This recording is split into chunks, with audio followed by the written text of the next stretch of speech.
Di tengah gencatan senjata yang dilakukan dalam perang Iran dan Israel, pemimpin tertinggi Iran, Ali Khamenei, mengecam campur tangan Amerika Serikat dalam perang Iran-Israel.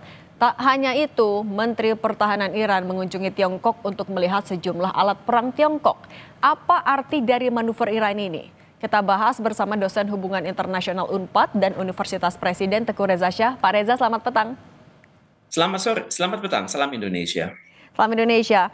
Pak Reza, di tengah gencatan senjata ini bukan hanya mengecam, tapi Iran juga mengancam Amerika Serikat apabila lagi-lagi ikut campur tangan. Nah, apa yang bisa Anda baca? Pesan tersirat yang ada dari pernyataan Iran itu apa? Ya, pertama Amerika Serikat adalah pihak yang menyerang Iran ya. Jadi sebenarnya ini kan perang segitiga. Sebenarnya perang itu antara Iran melawan Israel, tapi Amerika Serikat sebagai pelindung Israel menjatuhkan pukulan yang mematikan kepada Iran. Jadi untuk itu tentunya Iran berpikir Amerika Serikat tidak memiliki kredibilitas untuk menekan Iran karena dia justru melanggar piagam PBB yang mengharuskan negara-negara tersebut menyelesaikan krisis itu secara damai dan mengedepankan negosiasi. Dan disitulah Iran mengatakan saya justru yang melindungi diri. Mengapa? Karena itu dunia hendaknya mengerti mengapa saya menyerang Israel dan saya juga merencanakan menyerang pangkalan-pangkalan Amerika Serikat yang ada di Timur Tengah. Dan untuk itu tentunya Iran juga berpikir Amerika Serikat tidak memiliki kredibilitas untuk menekan Iran, menggantungkan harapannya kepada China karena China adalah negara yang hubungan perdagangannya sangat bagus dengan Iran. Misalnya Iran mengekspor 14,57% itu ke China, kemudian ke Irak. Kemudian bisa dimengerti kalau Israel juga tergantung kepada Amerika Serikat, yakni 17,36%. Jadi di sini terlihat bahwa Iran tidak tergantung pada Amerika Serikat, tapi justru tergantung kepada China. Dapatlah dimengerti kalau Menteri Luar Negeri Iran datang ke Cina untuk menghadiri konferensi namanya Shanghai Cooperation Organization. Artinya pertemuan Menhan Iran ke Tiongkok ini sebenarnya patut diwaspadai juga oleh AS dan Israel. Uh, Tampaknya ini adalah pesan yang Iran ingin kirimkan kepada Amerika Serikat dan Israel ya. Walaupun ini hanya sebatas menunjukkan interest, mungkin akan ada MOU, tapi kan untuk mendatangkan suatu produk itu kan memerlukan persyaratan panjang. Dan memang yang dikhawatirkan oleh Amerika Serikat dan Israel adalah kalau China menyetujui pembelian senjata dari Iran, maka itu kedatangannya tidak lama-lama, tidak perlu seperti di Amerika Serikat, konsultasi dulu dengan lembaga-lembaga legislatif, kemudian di kalangan pemerintah Amerika Serikat biasanya sendiri ada perbedaan persepsi, kemudian juga ada lama barang itu datang. Tapi kalau Cina sama juga dengan Rusia, apa yang dibeli oleh Iran itu bisa datang dengan relatif lebih cepat. Pak Reza, tapi artinya kalau juga mempertimbangkan manuver yang dilakukan oleh masing-masing negara, akankah gencatan senjata ini akan bisa berlangsung lama? Uh, Gencatan senjata ini dapat dikatakan itu sungsang dari awal ya, karena tidak dipikirkan secara sistematis. Amerika Serikat kan sangat ingin gencatan senjata itu cepat, karena ini merupakan pelarian dari konflik di dalam negeri yang saat ini sedang tinggi. Kalau kita perhatikan di media massa, itu aksi demo yang justru mendukung Palestina itu semakin banyak.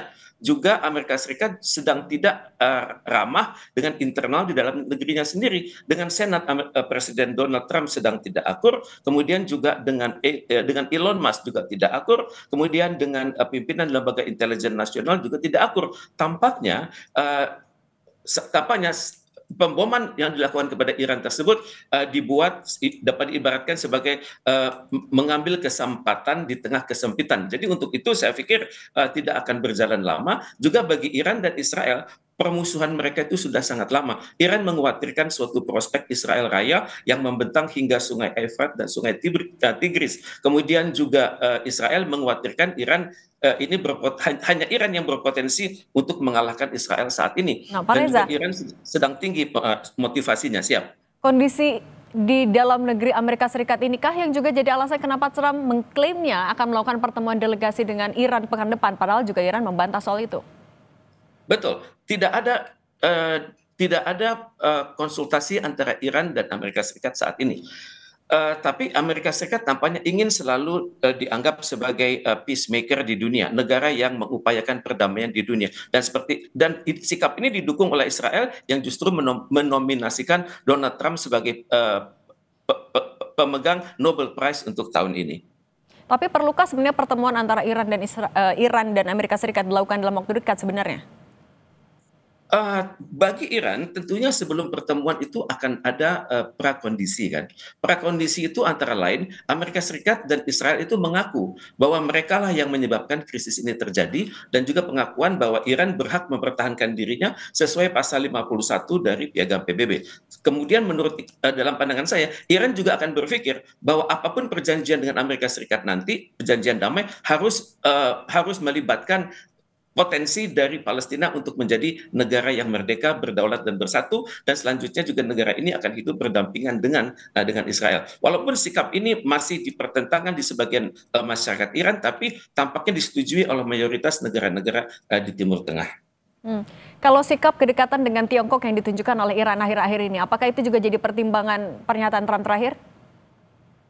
Ya, Trump wajib khawatir ya, karena Tiongkok ini merupakan negara termasuk negara yang memiliki nuklir bersama-sama dengan Inggris, Perancis, Amerika Serikat dan Rusia dan juga Cina ini sangat vokal dalam upaya-upaya perdamaian dunia. Maka karena itu Amerika Serikat khawatir China berpotensi melibatkan negara-negara di Asia, Afrika dan Latin Amerika untuk mengelola sikap yang keras di Majelis Umum PBB. Seperti kita ketahui, ketergantungan negara-negara Asia, Afrika, Latin Amerika kepada Cina sudah semakin besar, apalagi Cina tidak tanggung-tanggung membiayai proyek infrastruktur dalam kerangka Belt and Road Initiative. Oke. Pak Teguh Reza Syah, dosen Hubungan Internasional UNPAD dan Universitas Presiden, terima kasih sudah berbagi di Kompas Petang. Sehat selalu, Pak. Terima kasih.